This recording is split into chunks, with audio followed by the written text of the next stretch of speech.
time audit is a powerful tool that allows you to take a good look at how you spend your hours, minutes, and seconds. It's like a financial audit, but instead of money, we're dealing with something infinitely more precious, your time. Imagine you're an explorer, and your life is an uncharted territory. Your time audit is your compass and map, helping you see where you've been spending your time. You can't change your destination overnight, but with a clear map in hand, you can start making small adjustments to your route. So how does a time audit work? It's simple. For a week, keep a detailed record of your activities. And when I say detailed, I mean really detailed. If you spent 15 minutes scrolling through a social media app, jot it down.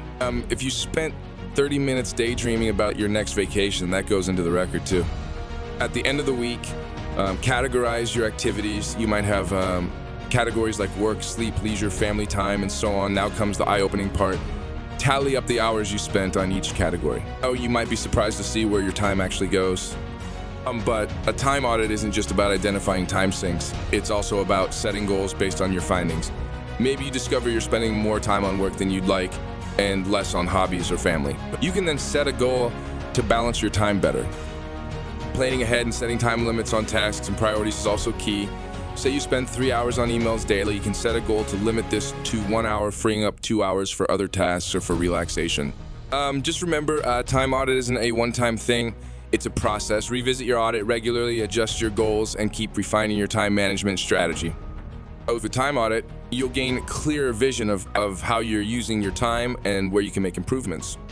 Next, we'll be exploring the concept of work tendencies. Just like fingerprints, no two work habits are exactly the same. We all have unique ways of approaching tasks and managing our time. Some of us are sprinters, dashing through tasks at breakneck speed, only to burn out before the finish line. Others are marathoners, pacing themselves steadily, but often finding themselves scurrying to meet deadline. And then there are those who lie somewhere in between. Understanding your work tendency is not about labeling or boxing yourself into a category. Rather, it's about self-awareness and learning how to leverage your natural inclinations to maximize productivity. Let's say you tend to blaze through tasks. That's great for getting a lot done in a short amount of time, but it can also lead to exhaustion. You might find it helpful to schedule regular breaks to recharge or to alternate between high-intensity and low-intensity tasks.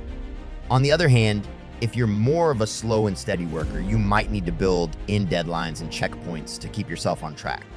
You could also experiment with techniques like time blocking or the Pomodoro technique, where you work for a set period of time, then take a short break. Now let's talk about ultradian rhythms. These are natural body cycles that occur multiple times throughout the day. During high energy periods, you're alert and productive, but when low energy phases hit, you might struggle to stay focused. By understanding your ultradian rhythms, you can schedule demanding tasks for your high energy periods and less demanding ones for when you're naturally winding down. Remember, there's no one size fits all approach. The key is to experiment and find what works best for you. And don't forget to factor in rest and recovery. It's not just about doing more, but also about giving your mind and body the downtime they need to recharge. Remember, understanding your work tendency is a vital step towards achieving optimal productivity. Now let's dive into the art of simplifying and prioritizing. In life, we often find ourselves juggling an overwhelming number of tasks. Yet not all tasks are created equal. Enter the Pareto principle, also known as the 80-20 rule. This principle states that in many situations, approximately 20% of your tasks produce 80% of the results. The key then is to identify and focus on that crucial 20%. So how do you identify these tasks? Start by listing all your tasks, then ask yourself, which tasks bring the most value? Which tasks contribute directly to your goals? Those are the tasks that make up your 20%. Prioritize them and you'll be surprised at how much more you can achieve. Now, saying no is also an art that can help you simplify and prioritize. You often feel obligated to say yes to every request, every opportunity.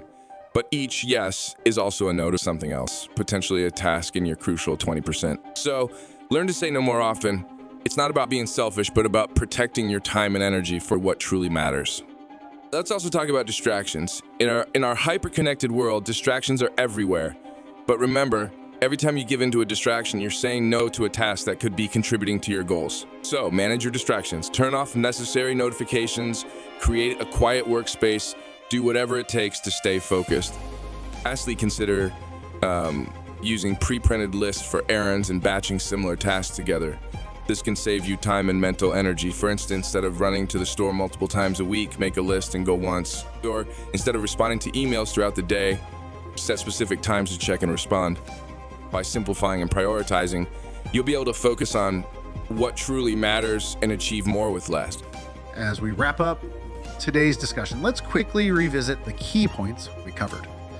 We embarked on this journey to learn more about the art and science of managing our time and energy, two precious resources that can make or break our success. At High C, we began by exploring the concept of a time audit, a powerful tool that helps us determine where our time really goes. This exercise provides an illuminating snapshot of our routines and habits, offering insights on how we can better align our time with our priorities. From there, we delved into understanding our work tendencies. Whether you're the type to sprint towards your goals or you prefer a slow and steady pace, recognizing your unique work style is crucial. By tuning into our natural rhythms, we can structure our days for optimal productivity and well-being. We then discussed the importance of simplifying and prioritizing. We highlighted the Pareto principle, reminding us that a small portion of our efforts often yields the majority of our results. By focusing on these high-impact activities, we can make the most of our time and energy.